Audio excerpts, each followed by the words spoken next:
Some writers need silence to work, so they absolutely would wish for their families to vanish. Others need the noise or ambiance to slip into writer mode. All that matters is finishing that first draft, no matter if they rigorously outlined first or instinctively felt it out. Every holiday classic started with a first draft and a fade out. It's my enduring belief that every movie adheres to the exact same 29-point story structure, no matter which type of writer pens the tale. Home Alone is my Exhibit E. A tight focus on the core elements of the protagonist's personality, inner conflict, and situation. Kevin's home is being used as a staging area for the family trip to Paris.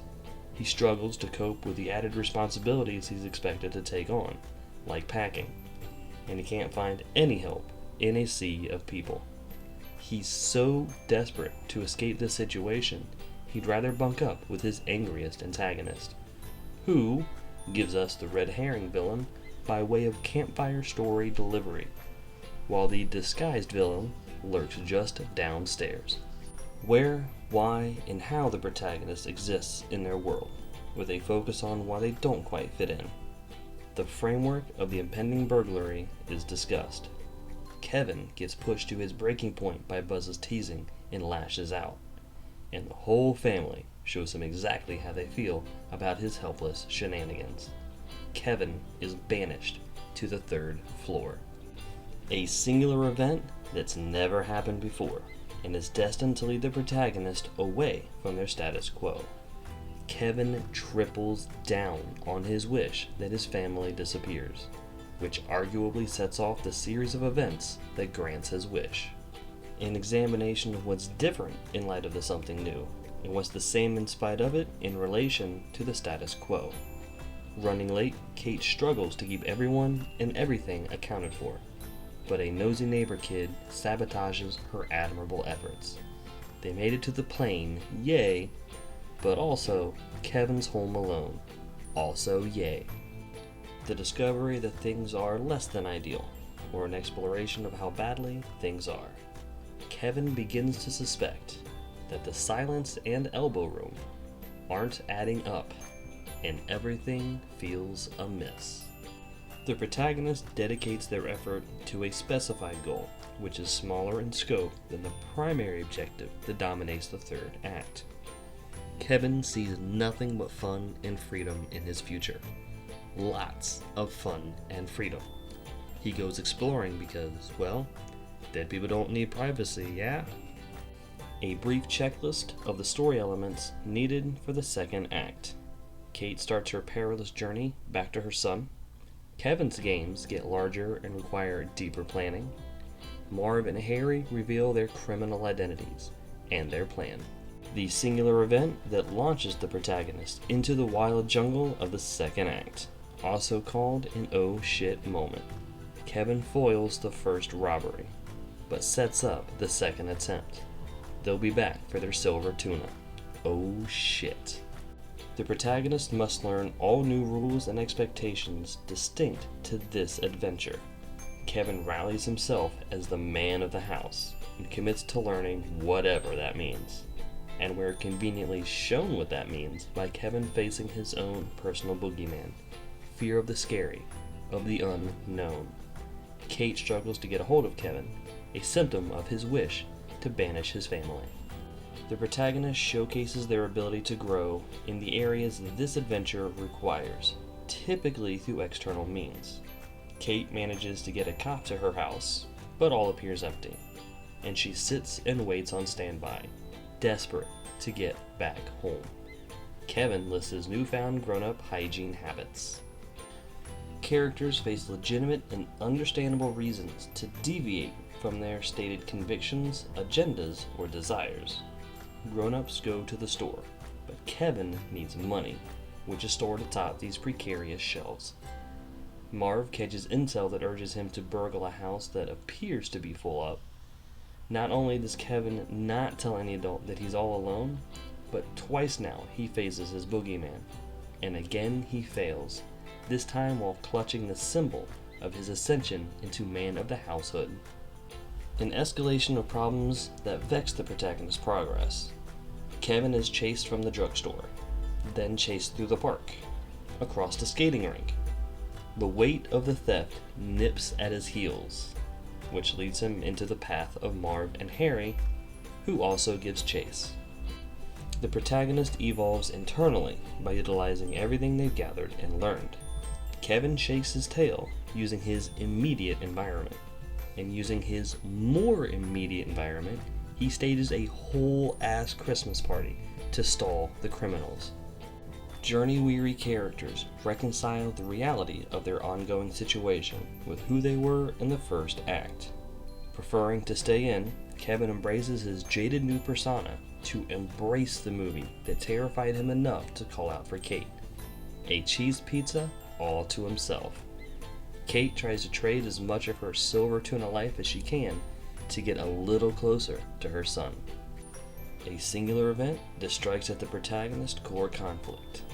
The reality of how terribly lonely life is without friends and family sets in. Characters find a safe harbor that also provides needed answers for both external and internal conflicts. Kevin settles into a routine, the most grown-up thing ever. Give it up, it's true. He handles small talk like a pro, another grown-up merit badge. Does his own laundry while tackling his anxiety. He now knows exactly what he's capable of. Harry senses something is off and sends in Marv. The clarified objective is realized in part or in whole, though it's meaningless without the completion of the primary objective. Kevin fends off the burglars again, but it only makes them even more curious what's happening inside that house. Kate touches down in America, but she still can't fly any closer. She gets a ride from a polka band, but it's slower than a plane, and it's with a polka band. An existential conflict that wounds the protagonist's sense of self, worldly identity, or their journey. Marv and Harry sniff out Kevin's secret and sneak in closer. Kevin knows for sure that they'll be back, and since they know he's home alone, they won't give up so easily. Polka ordeal and death, but it's getting her down the road, rebirth. And Kevin's rebirth is just wanting his family for Christmas. No more wishes for them to be gone. An undeniable win for the protagonist, typically in direct connection to the rebirth. Kevin confronts his fear of the scary, of the unknown, and in this moment, he steps up into his child man of the house persona. A grand loss directly connected to the protagonist's newfound inability to quit the journey. Kevin gets a peek at his life if his family were never to return, a prospect that is very feasible for all he knows. As the bells chime, Kevin realizes he's late for his man of the house duties. A thematic freefall tied directly to the heavy price. Kevin races against the clock to get home. He scrambles to set up his defenses. A singular event that robs the protagonist of seemingly any chance of success. The seasoned criminals descend on the house. Surely an 8-year-old stands no chance at stopping them. But this is Kevin McAllister, and he wants to play a game. The protagonist cannot return to their starting persona, and must turn to face the primary objective. Kevin hinders the criminals with simple yet clever trolls.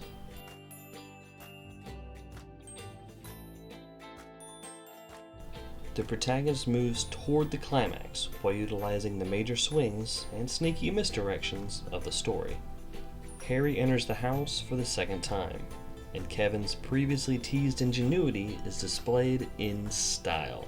He even planned ahead for the guy without shoes to climb back out of the basement and enter this very window.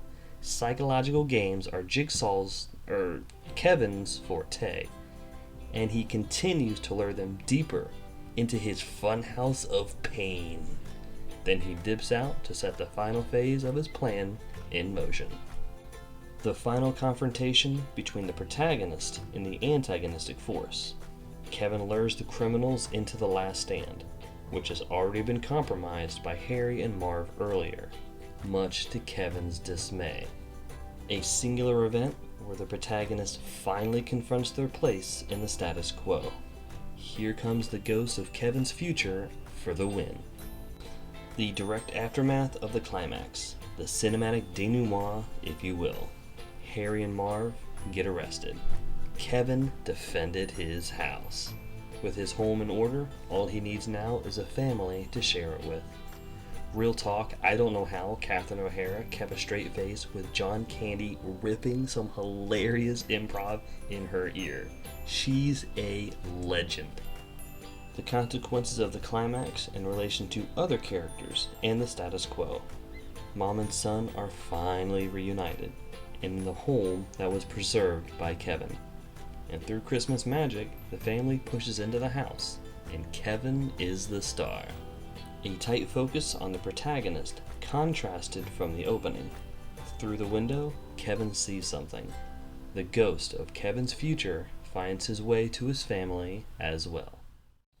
And there you have it, my fifth example to support my argument that all movies follow the exact same story structure, regardless of how the writer approaches their craft. Home Alone perfectly embodied how the 29-point story structure can be used to build tension in a way that's accessible to a child actor. But is this charming holiday favorite a fraternal twin to a character-driven noir drama filmed 30 years later? Yes, it absolutely, positively is. Please subscribe to stay up to date with this and future videos, and please like and comment with your thoughts and reactions. I'll talk at you next time.